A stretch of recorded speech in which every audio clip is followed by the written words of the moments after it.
Absolutely delighted to say, as you can see, we're joined by athletics football correspondent David Ornstein and broadcaster Nubaid Haroon. Gentlemen, good morning. Great to see both of you. We are going to begin with this controversial decision. 5 substitutes are back. What do we think? David, I'll start with you. Yeah, morning Pete, Joe Nubaid. I think it's one of the most debated subjects in English football history, actually, this. And finally, we've got a conclusion on it. We had it during lockdown, didn't we, when it was needed around the COVID pandemic. And it seemed to go quite well then. A number of other nations adopted it, but the Premier League still hadn't fallen into line. Well, now they have. I think it was inevitable at some point. There were growing voices among managers, and even the PFA have given their backing to this on sort of welfare grounds, fixture congestion, fatigue issues.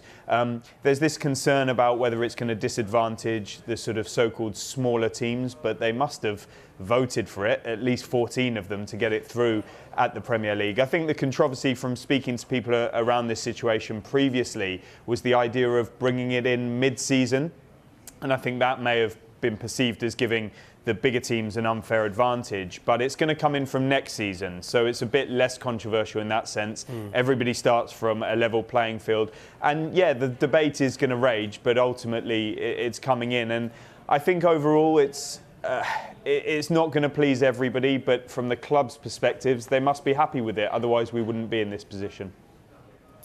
I think David's hit the nail on the head. The clubs have voted it in, so I think fans will naturally be a little bit upset with it, but most of the countries have adopted it. It feels like it works elsewhere. Also, I just think there's a lot of injuries. There's 86 injuries right now in the Premier League, which is, my maths isn't great, I think 2 per team. Could be completely wrong. Actually, that's 4 per team, which is just ridiculous. So I think player welfare has to come into at some point, the fixture fatigue, and then obviously we've got a World Cup crammed in the middle of a season next year.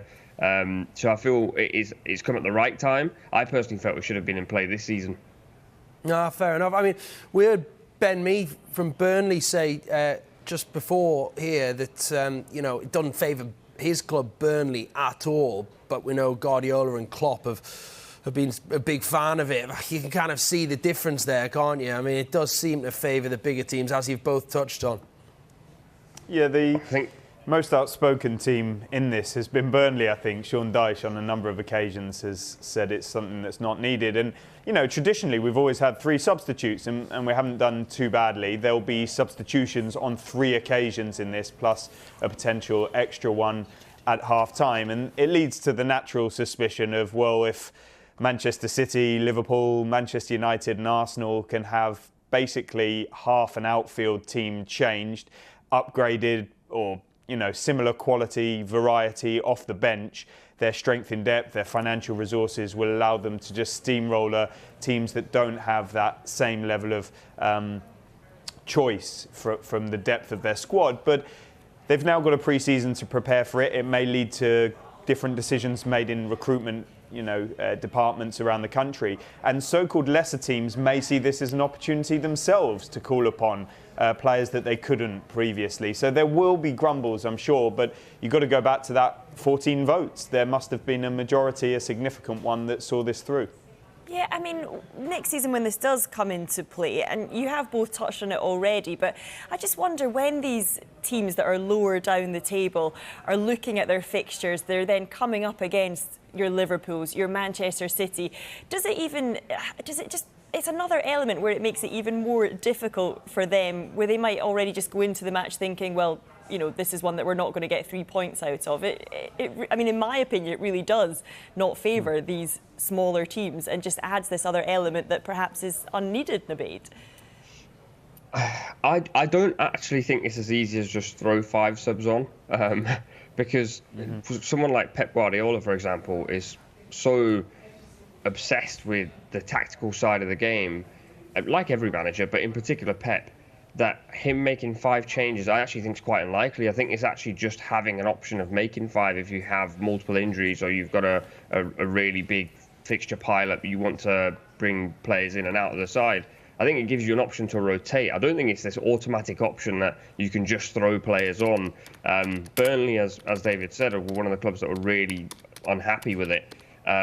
But Sean Dyche doesn't make changes anyway. Even when he had players available, he still doesn't make many changes. That's how they play. So I don't think it's as easy as you have 5 of the best world-class players on the bench and you can throw them on. I mean, Man City drew against Palace and made no changes because tactically it didn't suit them. So I think there's a lot of talk about you can change half your team, but I don't think the top clubs would actually do that.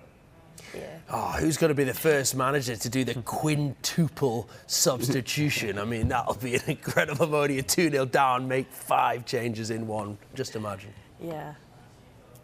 Joe? Oh, sorry, I thought you were going to ask for some comment there. I don't, just talking to myself. Just talking to myself. Nubaid, you already touched on the player welfare side of things. I mean, the PFA have praised the decision as well. David, do you think that is mostly down to the fact that it is a good thing for player welfare?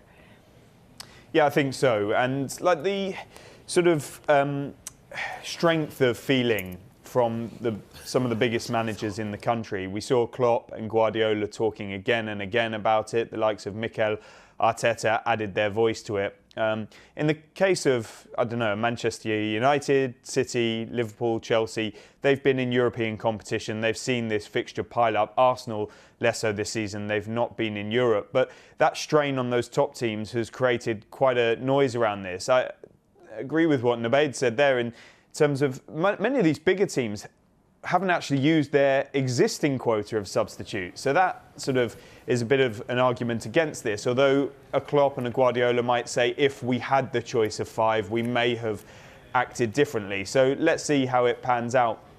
One of the concerns is that the flow of the match gets interrupted a bit too much. Okay, you're still going to have just the 3 breaks plus an additional option at half-time, but with players going on and off, I think there have been a few pieces written and studies done on disrupting the flow, and that's one of the concerns about this, because the Premier League is so fast-paced and the continuity is what almost makes it so special. But if it does bring down the injury numbers and helps with the fatigue, both physically and mentally, in these truncated seasons we've had because of the COVID pandemic and fixtures being squeezed in left, right and centre, the World Cup coming at a difficult time of the year that has affected the schedule again, then I think it might ultimately be seen as a reasonable thing in the long term. But at the moment, I certainly think the jury is out from the public and media side of things, but it appears to be in on the majority of the club side.